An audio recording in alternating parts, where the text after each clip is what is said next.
This is Bruce Friedman of Adult Site Broker, and welcome to Adult Site Broker Talk, where each week we interview one of the movers and shakers of the adult industry, and we give you a tip on buying and selling websites. This week we'll be speaking with Julia Epiphany.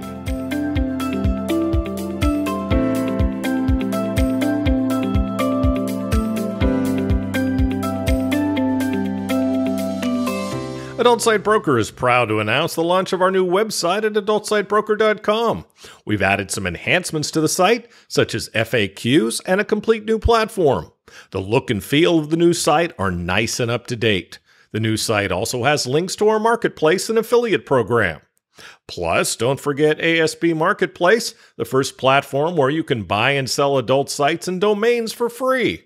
ASB Marketplace allows buyers and sellers the chance to come together on properties that are valued below our company's minimum of $50,000. Don't pay for other marketplaces when ASB Marketplace gives you this service for free. Visit asbmarketplace.com and sign up as a seller or a buyer today. And of course, there's ASB Cash, the first affiliate program for an adult website brokerage where you can earn as much as 20% of our broker commission referring sellers and buyers to us at Adult Site Broker. Check out asbcash.com for more details and to sign up. Now let's feature our property of the week that's for sale at Adult Site Broker. We're proud to offer for sale a profitable, industry-recognized dating network with a unique channel for genuine female adult dating traffic. The company was launched in 2010. It was nominated Best Dating Program by XBiz in 2012 and AVN in 2013. They've generated nearly 200,000 profiles of real women to the dating network and continue to add approximately 5,500 new women each month through natural search results and unpaid link placement. These women have created sexy profiles and uploaded photos to attract men, and most have supplied a government-issued photo ID. These profiles can be imported into any dating or cam network. The network's traffic is 91% direct and 8% organic. Geo-targeting services run off MaxMind data. They've never marketed to their lists or members outside their own network or dating sites, so this is a huge opportunity for anyone interested in marketing similar dating offers or other adult content and services. Their main developer is available to continue as a contractor. Only $372,000. Now time for this week's interview. My guest today on Adult Site Broker Talk is Julia Epiphany. Julia, thanks for being with us today on Adult Site Broker Talk. Thank you for having me. It's a real pleasure. It's a pleasure to have you. Now, Julia was born in Canada with dual Spanish citizenship. She is a fierce feminist, trilingual, fluently in English, French, and Spanish, and boasts an athletic 5'11", tattooed 38D 36 figure with a pierced left nipple and a pierced cock. Ouch. That sounds like it would hurt. She has a love for socializing, fine dining, fast cars, amateur photography, playing competitive badminton, and while doing porn, she continues to develop her career in IT and pioneering nanotechnology. Now, Julia's very first adult industry nomination after only a few months of camming was for Trans Cam Star of the Year at the Why Not Cam Awards. While in Hollywood to attend the awards, Julia was crowned by Cam4 to be the August 2019 Cam4 cover girl. And by the way, she was their first ever trans cover girl. Congratulations on that. That's awesome. Thank you. Thank you. In December, Julia was fan-voted nominee for 2 AVN Fan Awards, Favorite Trans Porn Star and Favorite Trans Cam Star. Then toward the very end of 2019, Julia received her first transgender erotica award nomination for Best Non-U.S. Performer. A few months later, in February 2020, she was a finalist for the Live Cam Awards as Best Trans Live Cam Model, bringing the total nominations for Julia's first year in professional adult performance to 5, which is amazing. Now, in July, she earned her 6th nomination, being a finalist for the XBiz Cam Awards for the Best Trans Cam Model Award. In September, she launched an official Epiphany online merchandise store. In October, she started offering financial domination custom videos for up to $100,000 for a 5-minute order. How many of those have you sold? That's a trade secret. I'm not going to get into that. Okay, we won't. Okay, I just wondering. Now, sailing into her third year, Julia partnered with AIP Daily as a guest columnist, was honored by Cam4 as their Viewers' Choice Trans Broadcaster for North America for 2020, and has given interviews across the entire industry, and now on Adult Site Broker Talk, and we're very happy to have you.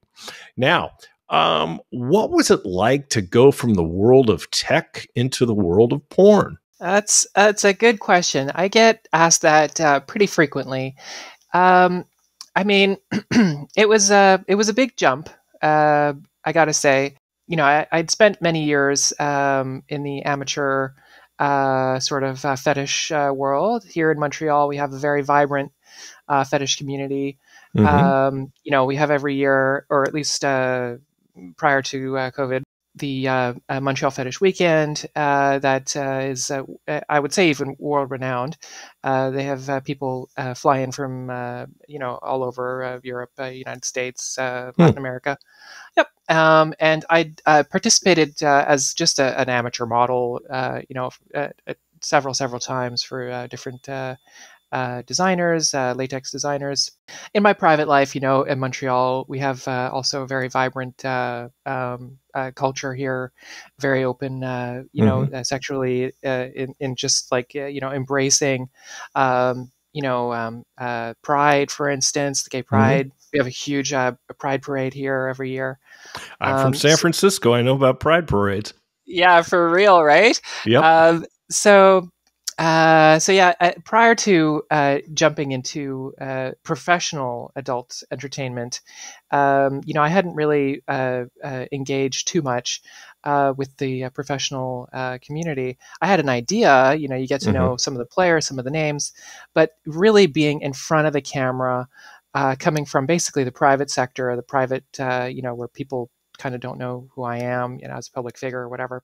It was a big jump, and there's really nothing that can prepare you for that. So I got to say, getting in front of the ball, making sure that I kept, all of my P's and Q's as lined up as I possibly could. That was the biggest challenge. Being a model, standing in front of the camera, you obviously you want to bring your A game, right? You don't want to just like slouch and like do whatever. You want to really, you want to show off. You're showboating. Sure. But like all of the back end of it, like the administration, content management, as a techie, I dealt with a lot of that. Like I've worked with some very, very large organizations, Fortune 100s, Fortune 500. I've worked in the video game industry, but always as an admin, right? So like you're just managing these heaps and heaps and mounds of somebody else's data. Right. But then on the flip side, now that's your data, it's like it's your body, it's your entire persona, your reputation, it's who you are, who you love, you got to nurture yourself, you got to protect yourself. What do you like to show? What do you like to emphasize? What message are you sending? All that stuff. And, Sure. Looking at it from the technical perspective, it's just like, it's an MP4 file, a few hours of MP4 file, but looking at it as a performer, it's like, hey, that's like 5 or 6 hours of some hard-earned work. Yes. So it really changes your perspective. It really makes you appreciate the industry in a way that you would have no other way of appreciating it unless you've actually tried to do it in front of the camera. So that I have to say was really the biggest challenge when I first started, pro work. Being a professional, adult entertainer, marketing myself, at the top of the industry, like really pushing that envelope, and then as in the backdrop of all of that, is to make sure that all of the rest of my career path wasn't forgotten. People have a tendency of when they get into porn, they say that, I switched careers or I changed careers. And I really think that that does, a disservice to people like me who, had a very successful career in another industry prior to entering porn, because these things are, not necessarily mutually exclusive. Like there's, a lot of overlap between the tech in my experience, the tech world and the porn world. Like there's so much there that you can still carry over. And as you read my introduction, nanotechnology, I don't want to get too far out into the left field there, to borrow a baseball term. But you like that, huh? I did. But nanotechnology also works into that, because it's the future of material design. It's the future of building an interconnected world where networking and media and things like encryption and things like rights management and things like crypto. I mean, crypto is not per se derivative of nanotechnology, but in order to drive that industry, in order to feed into this demand that crypto is, I suppose, maybe famous or infamously known for, you need some really, really, increasingly demanding raw computing power. And the only way to get there is to drill deeper into the technical well that is, chip production, that is efficient, computing power. And that's nanotechnology, and then quantum computing and all that stuff, the next generations that, you and I probably won't be around to see the fruits of, but eventually it'll get there. And erotica will be absolutely in the front row. Like it's, humanity, we need erotica just for our own well-being, our own mental health. Nobody wants to admit it to themselves. We're all like in the shadows, sort of like hush hush, except for the really like the brave that understand the importance of erotica in the adult industry. But the truth is, erotica, sex, that will be with humanity for as long as humanity exists. Sure. You'll never. Exactly, right? You'll never get to the point where it's just, okay, shake your hands. All right, you're pregnant. Like it doesn't work that way, Exactly. So I hope not. Me too. There you go. I hope not. And embracing our sexualities and exploring the unknown, that's the kind of thing that, I really look forward to, and I'm trying to sort of appeal to the larger audience. As far as, my brand, that's my name, Julia Epiphany, the orgasm of the mind. It's just sort of like trying to like open up our view of, what is possible in erotica and what, people can find attractive, stimulating, and always, of course, like, safely, doing it in a way that, that in a legal way, abiding by people's, expectations of like, consideration. Obviously, consent is a huge part of that. Of course.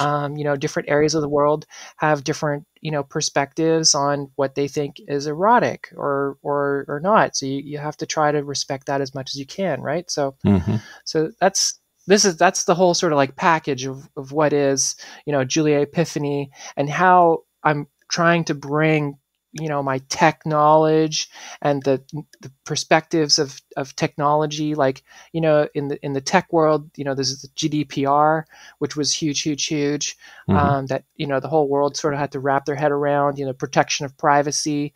There's things like HIPAA, which in the United States is huge. Well, all that factors in very similarly to porn. Of course. Right? Like all of that, a lot of that logic still applies.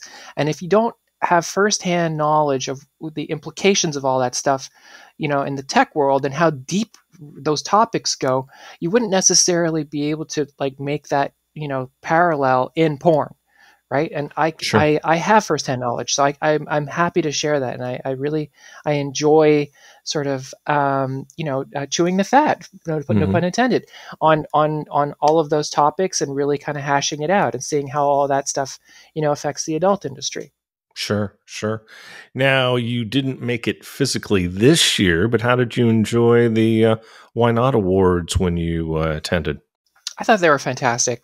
The kudos to Jay and Connor Yes. for to sticking through it. You know, I think that we really on the daily sort of we make light of the pandemic. We're like, oh geez, another vaccine, third shot. How many times am I pincush and all this stuff? Historically, though, pandemics of this scale only happen once every 100 years. So Yeah. that's what these guys. That's what these guys are up against. They're putting on a show. Yeah. They're putting their entire their professional reputation on the line to put on a show to the best of their abilities in the middle of a pandemic. Last year it wasn't possible. Right. I don't know. I know that there was some marketing. I don't know how far into that they got. I don't keep track of Jay and Connor's progress as business people, and that's out of respect for them. I don't want to keep tabs on people. I don't think that's respectful. But I think last year it kind of was a bit. If it wasn't as successful as it might have been. I don't know if it was outright canceled. Again, forgive me, Jay and Connor, if I got some of the facts wrong there. But this year, I really felt like they really tried to sort of like kickstart it, and I think they really did a really great job. Even though absolutely. it was not ideal conditions, and I think they should be commended for that because they've both been in the business for a few decades, and I personally, I wouldn't even know where to start. Yeah. I wouldn't know where to start. Yeah, I would not want to be a show promoter or hotel owner or a lot of things these days. I was just thinking about that today. Exactly, so tough. Being out here in Thailand, I'm thinking about the poor bar owners and restaurant owners and all the people who keep getting put out of work. I mean, it's just horrendous. How long do you think you'll keep performing for the camera? As long as I can, really. I'm here on your show as Julia Epiphany, as a model, as what we call talent in the industry. I'm not shy about my age. I got started. I was 43 when I did my first shoot. That was with Groovy. Yep. You're young. I'm 46. Thank you. I'm 46 now, and I know it's pretty unusual for people to start this late.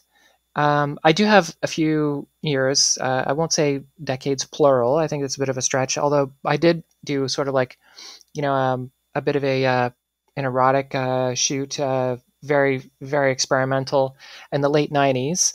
I wore a half harness. This is well before my transition. But really, as far as like being a model goes, I've only had about a decade of experience and only 3 years now in the adult industry professionally. But how far into the future will that go? I can just cross my fingers, because it really is a huge passion of mine, and there isn't really, I would argue, and I think there's a few celebrities out there who would agree with me that there isn't really an age that you sort of like, you can't perform anymore. I mean, Dolly Parton was recently quoted as saying she'd shoot again for Playboy if she had the opportunity. Awesome. And God bless her, really, because she's an amazing, amazing woman, and I have so much respect for her. She is. Absolutely. And she was one of the pioneers too, right? And look how much she's done in her career. Absolutely. Really amazing, amazing woman. So, I mean, God willing, as long as I've got strength in my bones, put it that way. Now you mentioned Groovy, and since I've tried kicking and screaming to get Steve on my podcast, but I can't. He's just way too shy. Yeah, right. How do you enjoy working with that organization? I owe them a lot. They gave me my break. They shot with me in 2019. They shot with me 5 times. 5 different scenes were released. 4 of them were with Canada Tea Girl, their Canadian brand, and 1 for the Groovy Girl, their main brand. Right. And I love all of the shots. Every single last one. The video's amazing. I loved working with the producer, V Soho.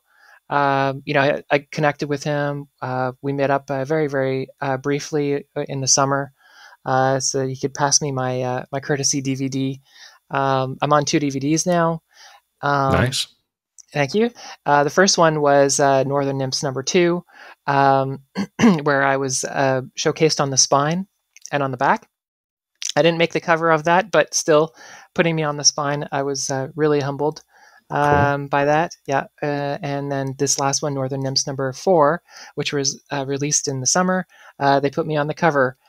Sweet. Thank you. With 3 other models. I think the DVD has a total of 6 models. 4 of us are on the cover, and it's I can only speak for myself, but it really is. It was tremendous to see myself on that cover, and my fans also absolutely love it. And I'm just, I would love to be able to continue doing business with Groovy in some way or another, and it's like I said, it's a really competitive industry, not a lot of girls or women. I really should use the proper term. Everybody likes to say girls, but at my age, a woman is probably, the best, most accurate way of describing myself, across the board. Sure. I am trans, but I really don't feel like I fit the MILF category. I mentioned that before, and I know that they do MILF, but I'm such a performer. I feel like MILF would kind of it would put me kind of off to the side a little. I feel like pigeonhole you, sure, a little bit, yeah. And I'm not sure how the direction for that or how that will evolve for me. And I'm hoping that I'll be able to continue shooting with some really awesome talent. Now talk about what Groovy's done for the whole trans market. That's a good question. The teas are coming up, which is yes, the Trans Erotica Awards. They were renamed. It used to be Transgender Erotica Awards. Now they're just simply Trans Erotica Awards. And I'm campaigning. Actually, the last day of campaigning is coming up in a few days. I don't know when this episode will be released, but I'll try. Well after, sorry. Yeah, no, that's okay. That's okay. No, not a problem. Not a problem. I don't want to sort of like constrain anybody, but if I get nominated for the teas, it'll be my second nomination for them. Just the fact that Groovy is so involved in the teas, and they have promoted the teas and the trans porn industry for so long, really is a testament to their devotion to trans people and trans erotica. Yes. And I think that it's. I mean, porn is always going to be contentious, no matter. Sure. Who talks about it. Like, you wind back the clock in 1970s. I mean, all the same arguments, were around back then. And then, it's like the gay scene, gay male erotica was like, backroom type stuff, nobody wanted to see it. Right. And then, slowly became accepted. It's like, hey, why are we treating these people like that? We should, there's a lot of people out there that really like, gay porn. Not just gay men. Like, there's like straight women that just love gay porn. And, it's like, what's wrong with that? Like, there's people loving each other, and it's the same thing for trans. It's like nothing wrong with that. Right. Exactly. And there's stuff that some people like that other people don't like. And it's okay. Well, then just don't watch it then. Yeah, exactly. I mean, it's that simple. Yep. I agree. But I personally think, and I've known Steven since he started, really shortly after he started Groovy, back to when he had a business partner and back in the day. And what I've seen, the development I've seen of Groovy, I think really parallels the development of the whole acceptance of trans people. And I just think what they've done there has been just incredible. And I take my hat off on a regular basis to what's been done and how they've helped the trans porn market in a huge way. Yeah, for sure. Yeah. So I'm glad to hear that you've been able to shoot with them. So what inspires you, Julia? across the board, I get inspired by a lot of things. This podcast is, I'm here as Julia Epiphany. As a performer, what inspires me, I like seeing other performers succeed. Sure. Even beyond, my work as a performer, just in general in life, it's very inspiring to see people succeed in life. But the adult industry is really tough on talent, and people kind of just get chewed up seeing people really tough it out, love themselves, embrace their success. There's so much humanity in the porn industry that we don't get a chance to really see, because we just tits and ass and dick and everything like that. You don't sit back at at the end of the porn with the towel on or whatever and be like, I like this philosophical debate that this person had. That's not the first thought that comes into mind. But right. Everybody, every last performer, we all have our own lives, our own perspective of life. Mm-hmm. Our own dreams, our own aspirations, and sure. you don't see that on the screen.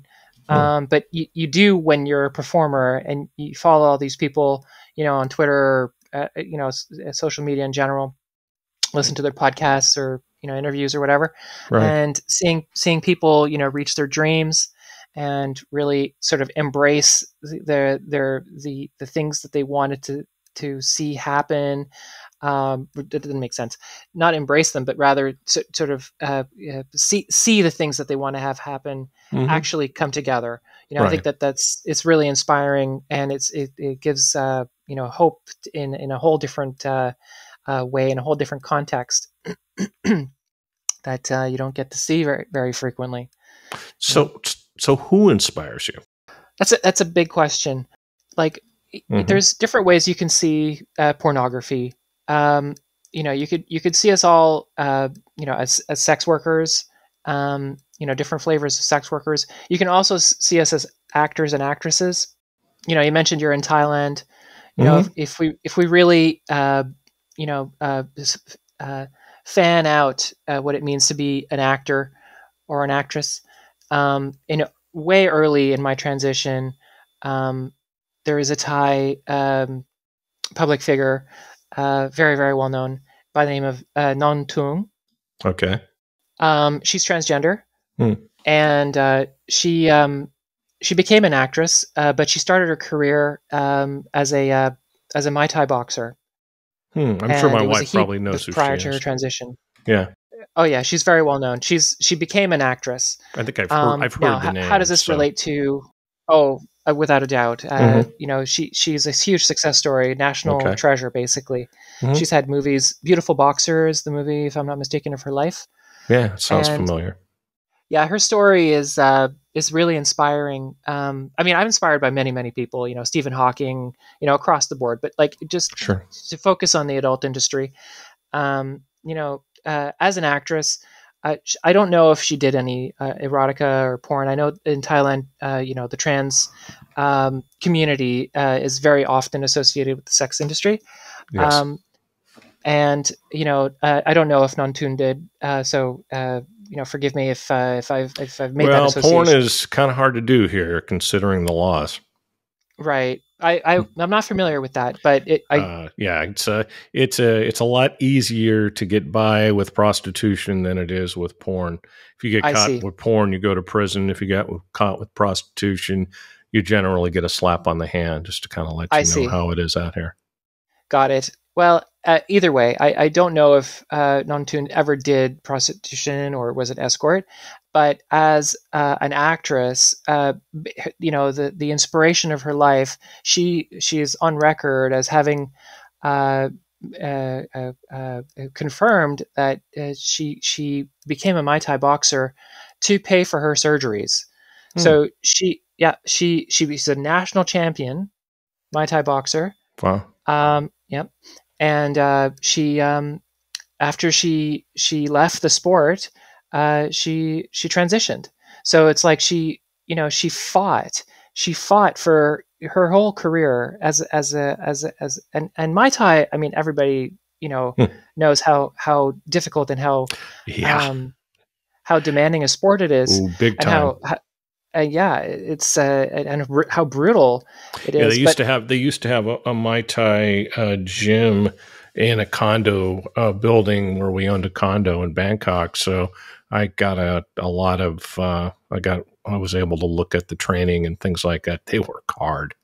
yeah, they do. But it's also a very closely guarded traditional sport. Hmm. Is the other thing, and it's typically very masculine. So to Yes, have this fighter who was a national champion then transition was a really, really, really big deal. sure. And for me, knowing her story, this is years. I discovered her years before I started my transition, and way before I ever thought of even getting into porn. Hmm. Um, but I find her story so inspiring, It and is. that she became an actress, and Hmm. films were made with her in it, and also movies were made about her. For me, in Thailand, of course, where a transgender, the transgender culture is so well known and Oh, so sure. recognized globally. Really, Yeah. I thought was I live in Pattaya. It's very commonplace. right, exactly. And for me, I play competitive badminton, as you mentioned.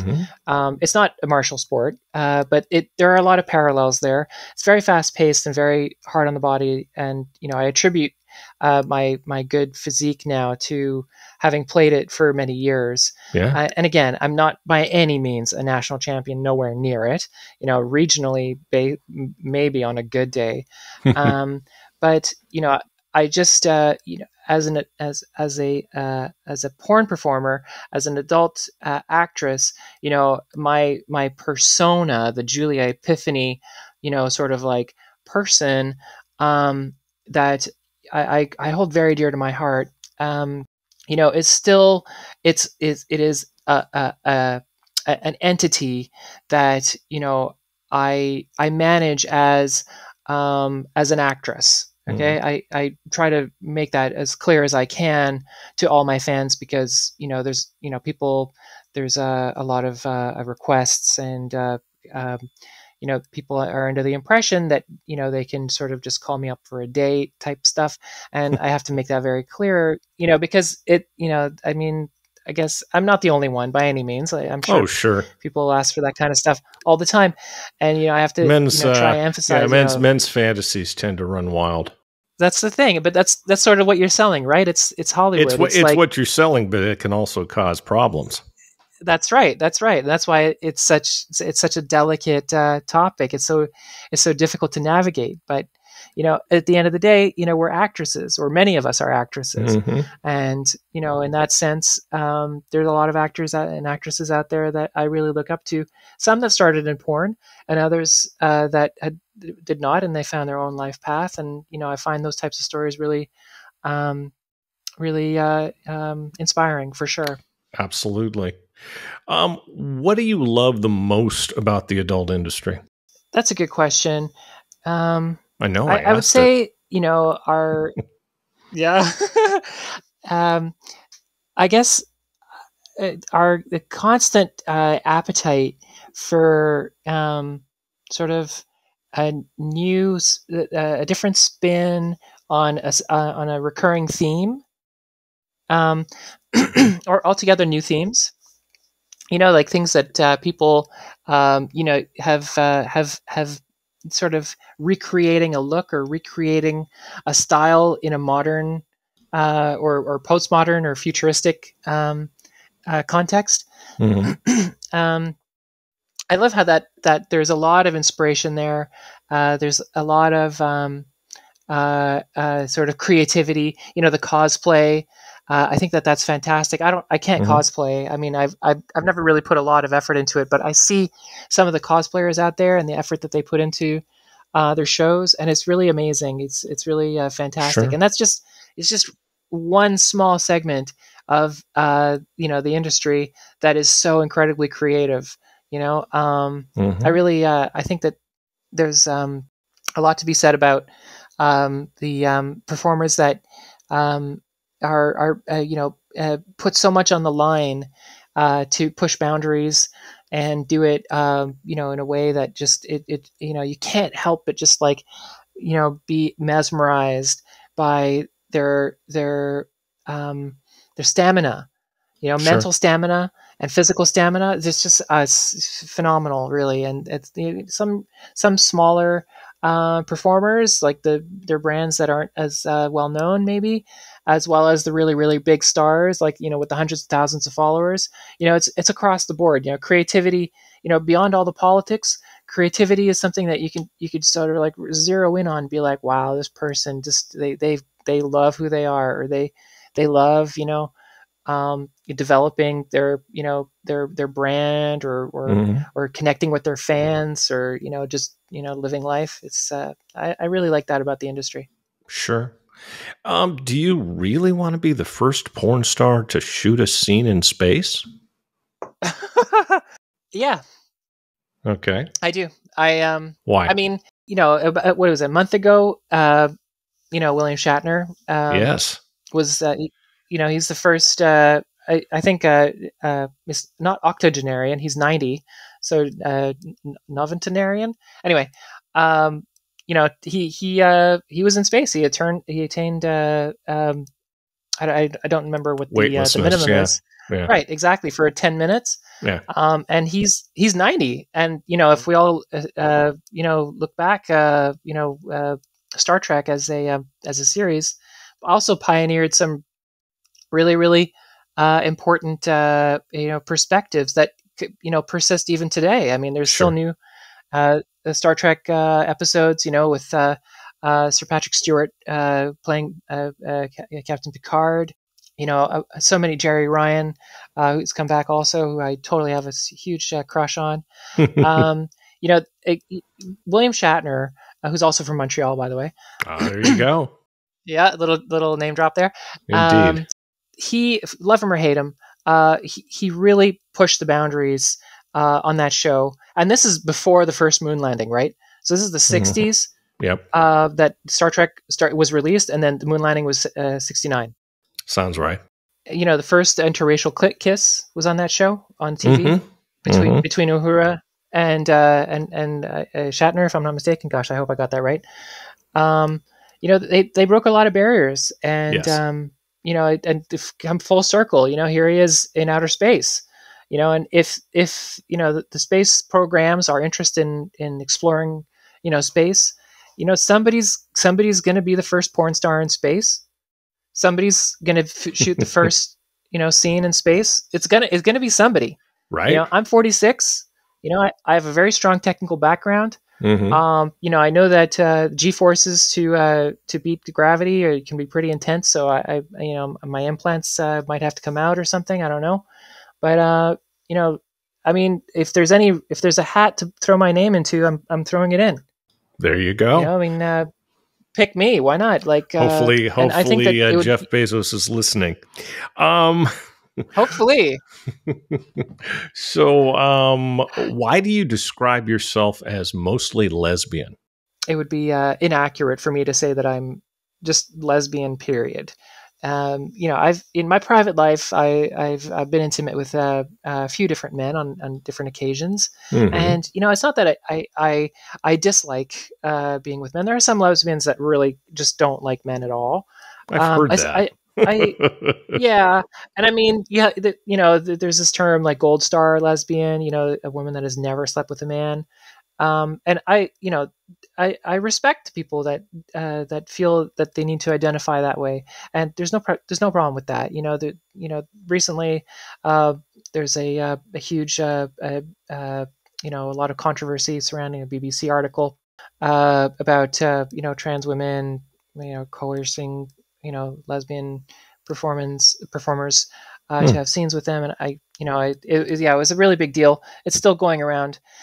Hopefully when this podcast airs, it'll have gotten sorted out.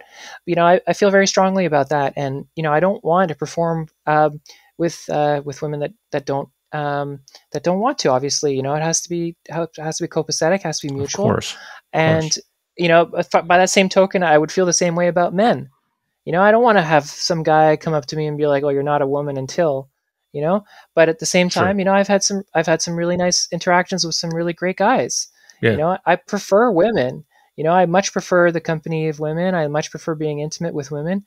But it would be unjust or unfair of me to say like no men has ever been nice or whatever, because there have been. And Hmm. if I had the opportunity to perform with a man in a scene, it might not be my first pick. I would certainly want to do my first scenes with women.